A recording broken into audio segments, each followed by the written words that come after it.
Un chant de coq qui vient annoncer un jour particulier dans cette chefferie Bametchecha, située dans la région de l'Ouest. L'air innocent, ces enfants s'apprêtent à vivre une étape décisive de leur vie, le passage de l'adolescence à l'adulte, plus connu sous l'appellation d'un Nkang. On fait des cérémonies traditionnelles et puis on fait des rites traditionnels. Ça commence par la chefferie et tous les endroits secrets du village. Les enfants doivent être initiés. Normalement, un garçon doit être différent d'une fille. Quand tu es déjà initié au village, c'est comme à peu près la circoncision. Pour marquer ce rituel, les vieillards, les patriarches ainsi que les dépositaires des secrets millénaires leur feront subir le rite d'une Chop Nkang. Mais avant, chacun devra se munir d'un fagot de bois. Du taro, le premier jour.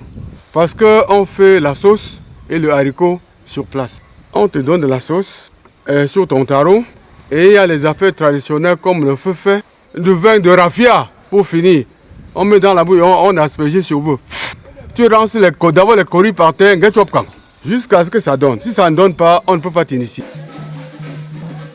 Après le rituel initiatique, les festivités relatives prennent place. Une pratique qui s'inscrit dans le temps et fait la fierté des hommes de cette région. Ouais, et pour moi qui suis entré dans ce plat la première fois, franchement, je suis ravi. Je ne savais pas que c'était comme ça. Donc dorénavant, on monte qui pleuve ou qui neige, je serai là.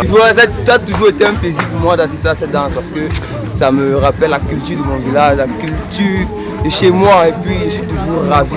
À noter que cette cérémonie se fait tous les 2 ans et après avoir esquissé quelques pas de danse, les hommes sont désormais parés pour assumer les missions d'adultes.